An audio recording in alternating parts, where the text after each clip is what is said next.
ndagushimiye ukurikiye NKUSI News aho uherereye hose. Aka ni kakanya keza ko gukurikirana amakuru agezweho, amakuru y'abasitari abayiriwe acaracara ku mbuga nkoranyambaga zitandukanye, ibyegeranyo ndetse n'izindi nkuru butigeze ubona ahandi. Nyandipaxi, kora subscribe tujye tubana no mu bindi biganiro bica kuri NKUSI News cy'ubutaha.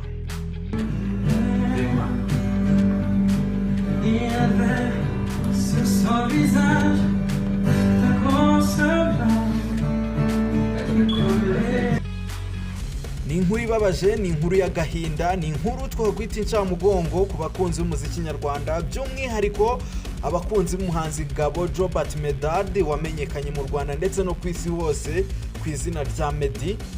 Ni inkuru ibabaje kandi ku bari abakunzi b'uyu mubyeyi Cyabukombe Alphonsine. Ni inkuru yamenyekanye mu rukerera rwo kuri iki cyumweru, ndavuga tariki ya 14 Kanama mwaka 2022. Inkuru yavugaga iby'urupfu rw'umubyeyi Cyabukombe Alphonsine, akaba umubyeyi wa Gabo Meddy ari nawe yari asigaranye gusa.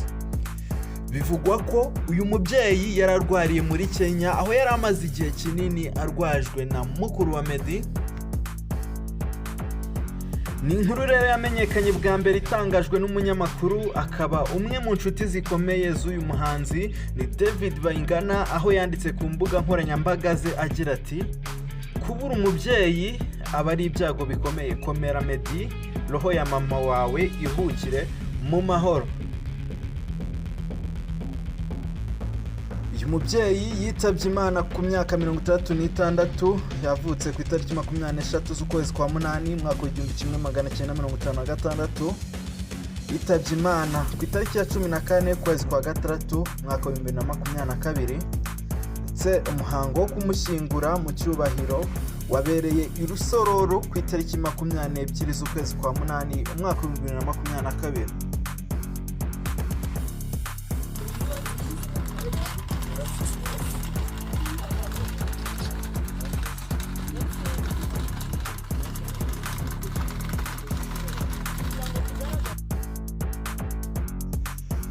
Uyu muhango witabiriwe n'ibyamamare bitandukanye bya hano mu Rwanda, harimo Uncle Austin, The Ben na R.I.P bari gukora umuziki wabo kuri ubu muri Leta Zunze Ubumwe za Amerika, abanyamakuru, abasobanuzi ba filime ndetse n'abanyarwenya.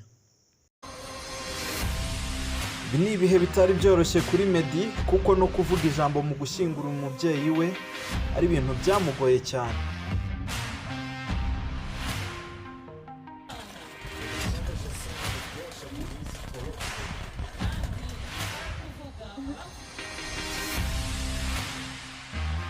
Yakoze ibintu bikomeye mu muziki nyarwanda, yashimishije abatari bake, ashyigikiye impano zikizamuka, wamwita umwami w'umuziki nyarwanda kuko niwe munyarwanda wenyine wagize indirimbo yarebwe n'abarenga miliyoni zirenga 70 kuri YouTube ku ndirimbo ye Slowly.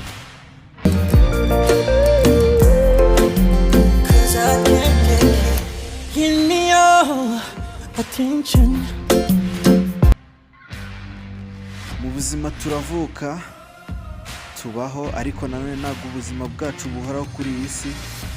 Kwitaba Imana ni inzira yacu twese. Niyo mpamvu nihanganishije Meddy n'umuryango we, abakunzi ndetse n'inshuti za Meddy, kandi ntawabura gusaba Imana ngo yakire uyu mubyeyi, kandi twizeye ko mu bundi buzima tuzahurirayo. Nyandipaxi, kora subscribe kuri NKUSI News. Ikiganiro nk'iki ni ubutaha. Ciao.